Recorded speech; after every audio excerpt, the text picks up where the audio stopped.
کہاں ہے کہ ہم مغلوب ہیں، ہماری کوتاہی کہاں ہے کہ ہم تشدد اور افتراق کے اندر مبتلا ہیں، تو وہ ہمیں جاننا ہوگا کہ ہم قول کے اعتبار سے تو بلند بانگ دعووں کے ساتھ کھڑے ہیں کہ ہمارے جیسا زمانے میں عاشق کوئی نہیں، لیکن جب عمل کی باری آتی ہے تو ہم دنیا کی ان قوموں سے بھی پیچھے ہیں جو کلمہ گو نہیں ہیں اور جو مسلمان بھی نہیں ہیں۔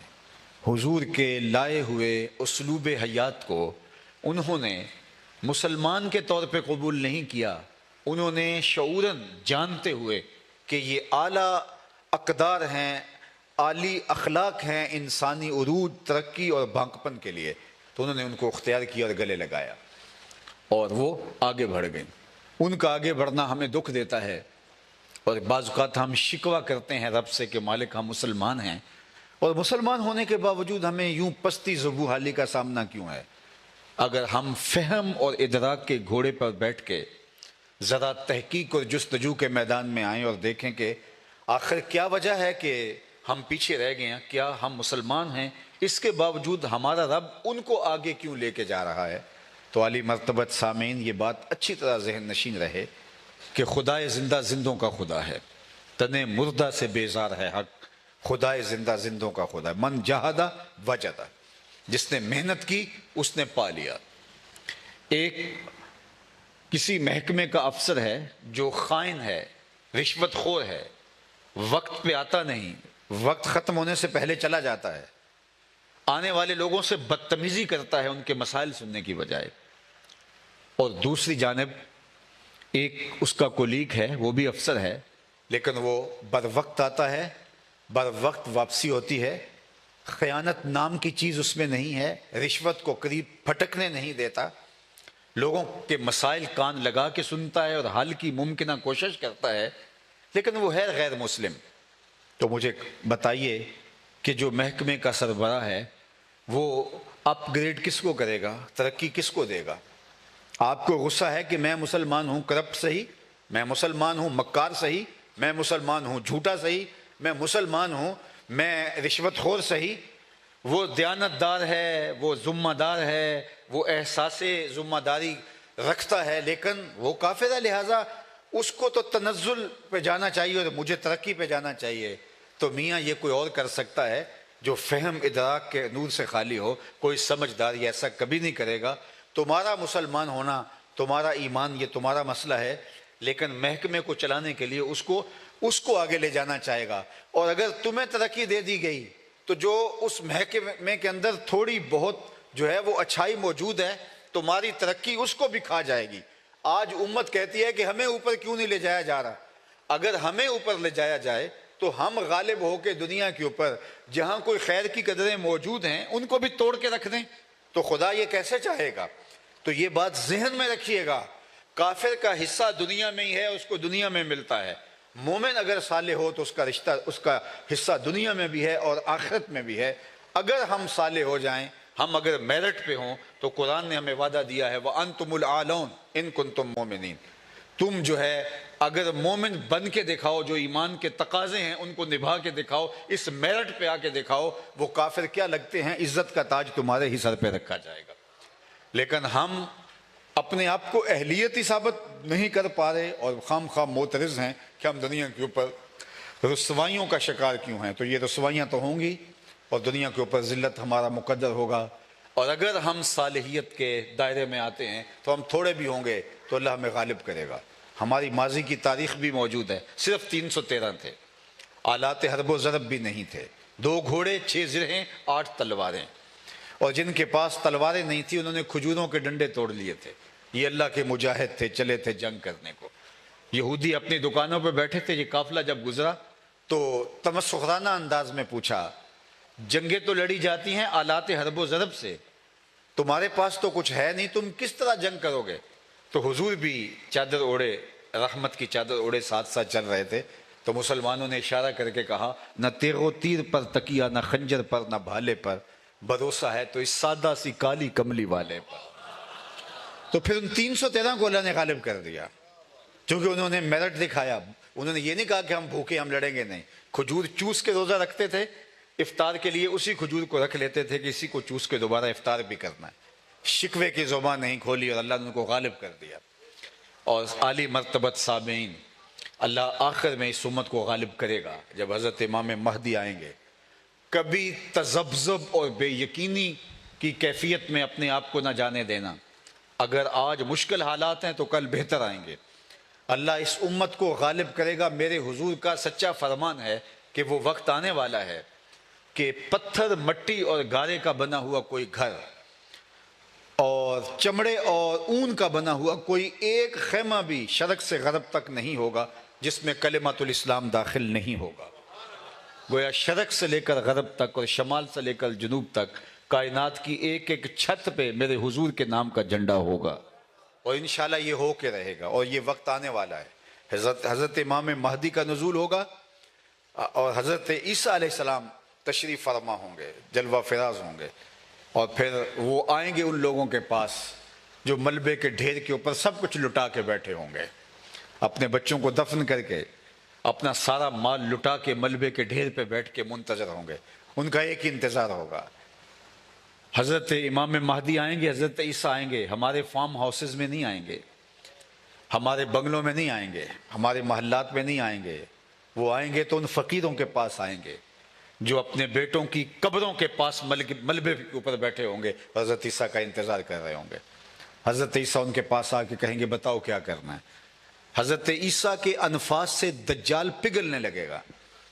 تو حضرت عیسیٰ انہیں پوچھیں گے کہ یا تو میں دعا کرتا ہوں اور دجال اس دعا کے ساتھ نیست و نابود ہو جائے گا، اور یا پھر ہم ان کے مقابلے میں لڑنا چاہتے ہیں. تو بتائیے ان دونوں میں سے کیا راستہ آپ اختیار کرنا چاہتے ہیں؟ صدیوں کے لڑ کے تھکے ہوئے لوگ لگتا ہے یہی کہیں گے کہ آپ دعا کر دیجئے اور ان کا قصہ تمام ہو. لیکن تاریخ کا جواب یہ نہیں ہے. وہ چند مٹھی بھر لوگ کہیں گے کہ ہم دعا کے ذریعے سے ان کو ختم نہیں کرنا چاہتے، ہم لڑیں گے. خریدے نہ ہم جن کو اپنے لہو سے، خریدے نہ ہم جس کو اپنے لہو سے، مسلمان کے لیے ننگ ہے وہ پادشاہی. وہ کہیں گے ہم لڑیں گے، تلواریں اٹھائیں گے اور حضرت عیسیٰ کی قیادت میں نکلیں گے. اور پھر اللہ مسلمانوں کو ایسی فتح عطا کرے گا کہ مقام لد پہ دجال بھاگتا ہوا مارا جائے گا اور کائنات کے ایک ایک گوشے کے اوپر جھنڈا میرے حضور کا لہرا رہا ہوگا.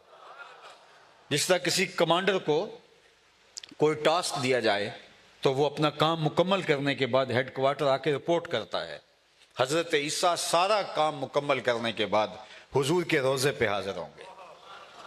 لفظ سنیے حدیث پاک کے، والذی نفسی بیدہ لینزلن عیسی ابن مریم ثم لئن قام علی قبری فیقول یا محمد لاجیبنہ.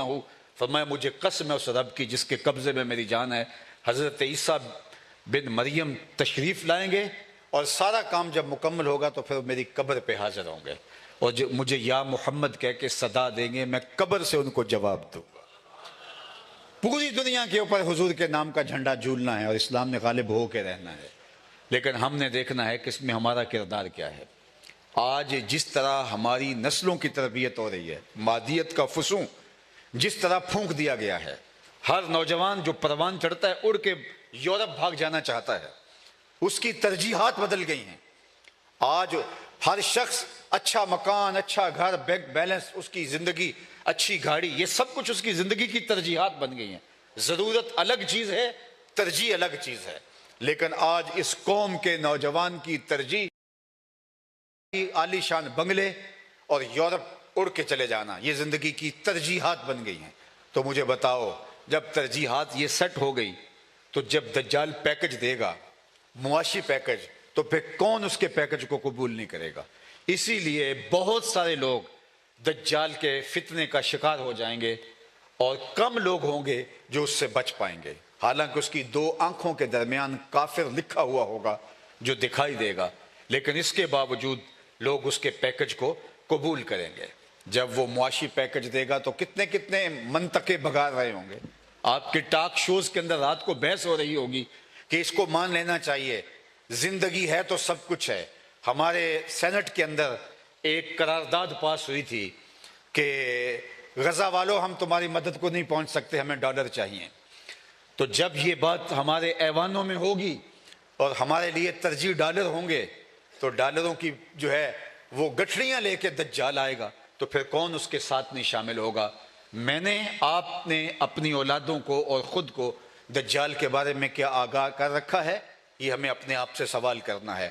صحابہ دجال کے بارے میں اپنے بیٹوں کو بیٹیوں کو یوں بتاتے تھے جس طرح قرآن کی آیتیں سکھائی جاتی، بلکہ فرماتے ہیں کہ اللہ کے محبوب نے جب ہمیں دجال کے بارے بتایا تو قریب کھجوروں کا ایک جھنڈ تھا، اور حضور بتا رہے تھے تو ہمیں یوں لگا جس طرح اس جھنڈ کے پیچھے دجال کھڑا ہوگا اور حضور بات ختم کریں گے تو وہ آ جائے گا۔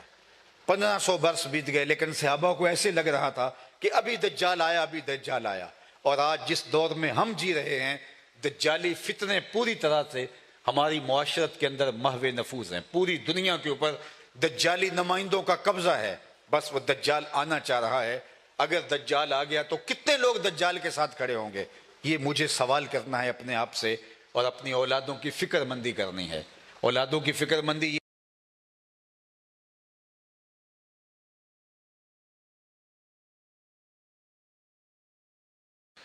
ان کے لیے ایمان کی سلامتی، یہ ان کی فکر مندی ہے اپنی اولاد کی۔ یہ ضمناً مل جائے دنیا کے اندر تو اچھی بات ہے، لیکن اگر نہیں بھی ملتا تو ہماری ترجیح یہ نہیں، ہماری ترجیح وہ ہے بل تؤثرون الحیات الدنیا والآخرۃ خیر وابقی، آخرت دائمی ہے، وہ ہمیشہ رہنے والی زندگی ہے۔ تو آئیے میلاد کی محفل کے اندر شاید اس طرح کے مضامین بیان کرنا کوئی اس پہ معترض بھی ہو کہ آپ میلاد کے محفل میں دجال کا تذکرہ کیسے لے کر آئے، تو میرا جواب یہ ہوگا کہ میلاد کی محفل میں تذکرہ اس لیے لے کر آیا کہ میلاد والے رسول نے یہ سب کچھ بتایا ہے، اور ہمیں اپنی قوموں کو آگاہ کرنا ہے، بتانا ہے اپنے لوگوں کو کہ دجال کے فتنے اس وقت پوری دنیا کے اوپر محو نفوذ ہیں، اور ہمیں ان سے بچنے کے لیے اپنے آپ کو بچانا ہوگا۔ نگاہوں کی پاکیزگی سے لے کر ایمان کی حفاظت تک ہمیں ہر چیز پر نظر رکھنی پڑے گی اور اہتمام کرنا ہوگا، دور موجود کے فتنوں سے اپنی نسلوں کو بچانا ہوگا۔ ادارۃ المصطفیٰ کا بھی یہی پیغام ہے کہ آئیے اپنے آپ کو حضور کے ساتھ اس طرح وابستہ کر لیجئے کہ جب ہم ان کی آغوش رحمت میں ہوں گے تو کوئی فتنہ ہمیں نہ چھیڑ سکے گا، نہ ہماری راہ کو بدل سکے گا۔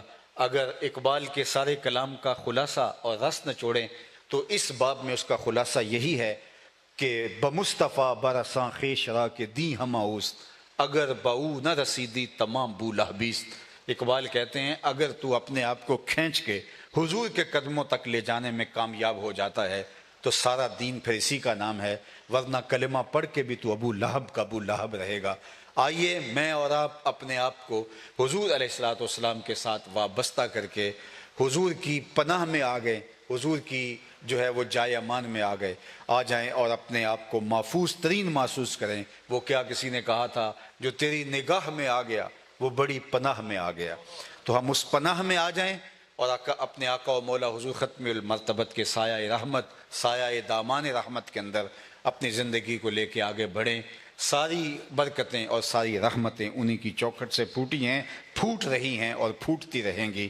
جو ان سے وابستہ ہے خیریت عافیت اسی کا مقسوم ہوگی، اور جو ان سے وابستگی میں کمزور ہوتا ہے تو پھر وہ دنیا کے فتنوں کا شکار ہو جاتا ہے۔ اللہ کے محبوب علیہ السلام نے فرمایا من شذ شذ فی النار، اور فرمایا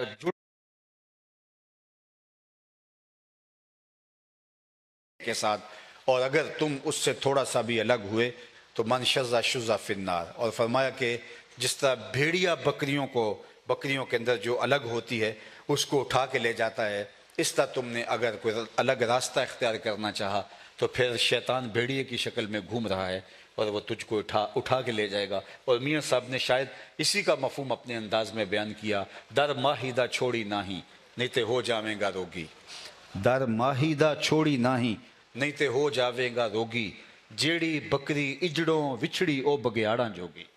تو آئیے میں اور آپ اپنے آپ کو مضبوط حصار میں رکھے اور آقا کریم کے ساتھ وابستگی کے تعلق کو، دل بستگی کے تعلق کو مستحکم اور مضبوط کریں۔ میں بار دیگر ادارۃ المصطفیٰ حلقہ گوگیرا منڈی کے جملہ دوستوں کو، احباب کو، کارکنوں کو مبارکباد پیش کرتا ہوں، اور جتنے لوگ تشریف لائے سب کے لیے دعا ہے کہ اللہ جل شانہ سب کو عافیتوں کے سایہ عطا فرمائے۔ تم اس بات پہ حلف دے سکتے ہو قسم اٹھا سکتے ہو کہ اسی لیے بیٹھے ہو؟ تو انہوں نے کہا جی حضور، ہم حلفیہ اقرار کرتے ہیں کہ ہم اسی لیے بیٹھے ہیں، ہمارے بیٹھنے کا کوئی اور مقصود نہیں ہے۔ تو لیکن ان کے چہروں پہ حیرت کا عالم تھا کہ ایسے مواقع پہ کبھی آقا کریم نے بھی پہلے قسم نہیں لی، اور عمومی طور پہ ایسے مواقع پہ قسم لینے کا مزاج بھی نہیں ہے۔ تو حضور نے ہم سے قسم لی تو انہوں نے حضور کے مطالبہ قسم پر حلف دے دیا، لیکن ایک حیرت تھی جو غیر اختیاری طور پہ ان کے چہروں پہ پھیل گئی۔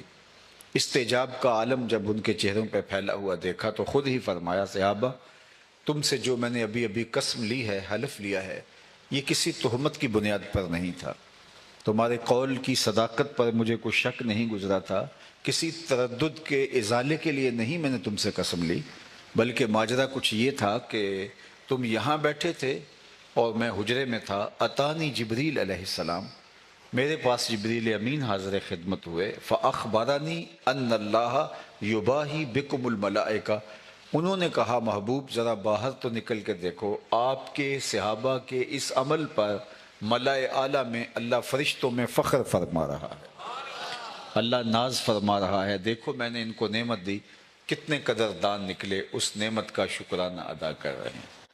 اللہ کی رحمتوں سے کوئی بعید نہیں کہ آج کی مجلس بھی قبول فرما لی جائے، اور اللہ فرشتوں سے فرمائے دیکھو 1500 سال بیت گئے اور یہ آج بھی بیٹھ کے اس نعمت کا شکرانہ ادا کر رہے ہیں۔ باقی جہاں تک حضور کی صورت میں اللہ کے عطا کردہ انعام کا شکرانہ ادا کرنے کی بات ہے تو یہ ایک دوپہر کی محفل کیا ساری زندگی بھی گزار دیں، حق کے شکر ادا نہ ہو۔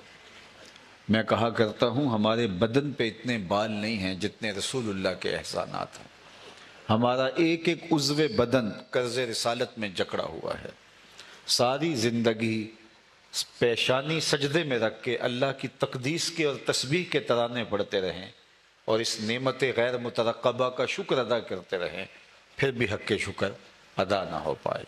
چونکہ اگر یہ نعمت نصیب نہ ہوتی تو مجھے بتاؤ کہ بھٹکا ہوا انسان اور بہکا ہوا انسان آج کس گڑھے میں گرا ہوا ہوتا، جو اپنے ہاتھوں سے اپنی بیٹیوں کو زندہ درگور کر دینا فخر سمجھتے تھے، اور معاشرہ اتنا سفاک تھا کہ اس پہ بھی انہیں داد دیتا تھا۔ تو اگر حضور تشریف نہ لاتے تو آج وہ ظالمانہ سماج کس گراوٹ میں ہوتا اور آج یہ دنیا کس طرح دکھ رہی ہوتی۔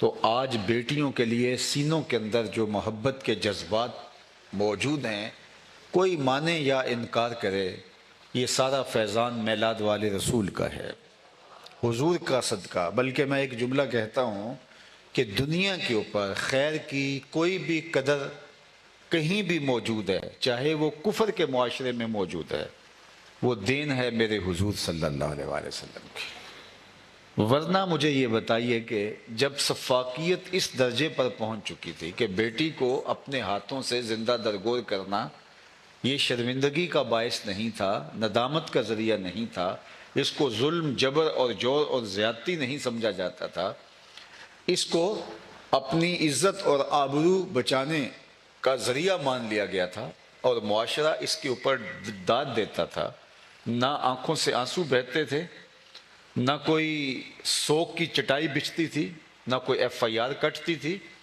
نہ کوئی اس کے لیے درد کی ٹیسیں دل سے اٹھتی تھیں، بلکہ ماں بھی اپنے آنسو روک لیتی تھی کہ زمانے کے جبر کا اور زمانے کی تانے کا شکار ہوگی کہ تو اتنی کمزور نکلی ہے، اور کتنی بچیاں یوں ریت میں دب گئیں۔ جب وہ باپ لے کے جاتا پہلے گڑھا کھودتا اور پھر بچی کو اندر رکھ کے اوپر سے مٹی انڈھیلنے لگتا، ابتداءً بچی یہ سمجھ رہی ہوتی کہ یہ کوئی کھیل ہے اور اس کی طرف سے ڈالی جانے والی مٹی کو وہ آگے سے پکڑتی، لیکن جب گلے سے اوپر مٹی آنے لگتی تو اس کو پھر پتہ چلتا کہ یہ تو میری زندگی کے آخری لمحے چل رہے ہیں، تو پھر وہ ننھے ہاتھ جوڑ کے زندگی کی بھیک مانگتی اپنے حقیقی باپ سے، اور اس کے بہتے ہوئے آنسو اسی ریت میں جذب ہو جاتے، اس کے جڑے ہوئے ہاتھ اسی ریت میں دب جاتے، اور قبر کا نشان بھی باقی نہ ہوتا، اور یہ اتراتا ہوا گھر آتا کہ میں نے اپنی بیٹی کو زندہ درگور کر لیا۔ جب معاشرہ اتنا شفاف ہو گیا تھا تو صحرائے عرب سے آواز اٹھتی ہے جس کو شرق سے لے کر غرب تک اور شمال سے لے کر جنوب تک سنا گیا کہ لوگوں سن لو، میری فاطمہ میرے جگر کا ٹکڑا ہے، اور بیٹیوں کو عزت اور وقار کی مسند کے اوپر بٹھا دیا جاتا ہے۔ آج میں اور آپ دیکھتے ہیں کہ بوڑھا باپ، ہاتھوں میں چنڈیاں پڑی ہیں، لیکن اس کے باوجود بھی وہ پتھر کوٹ رہا ہے، مزدوری کر رہا ہے۔ کیوں؟ کہ میں نے بیٹی کے ہاتھ پیلے کرتے ہیں۔ پردیس کاٹ رہا ہے، فیکٹری میں اوور ٹائم لگا رہا ہے کہ میں نے بیٹی کے ہاتھ پیلے کرنے ہیں، رات کے پچھلے پہر تک کام کرنے پہ مجبور ہے اور اذیتیں سہ رہا ہے کہ میں نے بیٹی کے ہاتھ پیلے کرنے ہیں۔ یہ تو بیٹی کو زندہ درگور کر کے جان چھڑا لیتا تھا اور فخر کرتا تھا اور آبرو بچانے کی بات کرتا تھا۔ اس کے سینے میں بیٹی کا یہ پیار کس نے ڈالا؟ تو جواب ایک ہی آئے گا، میلاد والے رسول نے۔ تو ساری زندگی بھی اس نعمت کا شکرانہ ادا کرتے رہیں، حق کے شکر پھر بھی ادا نہیں ہوگا۔ انسانوں کو غلامی سے آزاد کیا، ہر طرح کی غلامی سے، باقاعدہ جو مادی زنجیریں لوہے اور کانسی اور پیتل کی تھی، وہ زنجیروں میں جکڑے ہوئے انسان ہوتے تھے، غلام ان کے پاؤں بندھے ہوتے تھے، ان سے بیکار لیا جاتا تھا۔ اس بیگار میں ان کے اوپر جور و جبر اور ظلم اور زیادتیاں کی جاتی تھیں۔ ہر لمحہ ہر ساتھ غلام ذلت کے نئے مرحلے میں داخل ہوتا تھا۔ آقا ان کو انسان تک نہیں سمجھتا تھا، ان کے اوپر ایسا بوجھ ڈالتا جس کی وہ طاقت نہیں رکھتا تھا، لیکن غلام کو اس کے باوجود اٹھانا پڑتا تھا۔ اور آقا جب چاہے بگڑ جائے اور غلام کے اوپر تشدد کرے، غلام کا کہ کوئی حقوق نہیں تھے، کوئی کورٹ نہیں تھا، کوئی عدالت نہیں تھی، کوئی شخص اور کوئی پرے پنچایت نہیں جہاں غلام کی بھی شکایت لکھی جاتی ہو اور اس کا دکھڑا بھی سنا جاتا ہو۔ میں زنزیبار میں 2 دفعہ گیا ہوں۔ یہ وہ جگہ ہے افریقہ میں جہاں پورے افریقہ سے کشتیوں میں بھر کے غلام لائے جاتے تھے اور پھر یہاں منڈی لگتی تھی اور پوری دنیا سے لوگ جہازوں میں بھر بھر کے غلاموں کو خرید کے اپنے اپنے علاقوں میں لے جایا کرتے تھے، اور پھر ساری زندگی جو ان کی ذلت ہوتی، یہ دردناک کہانی ہے۔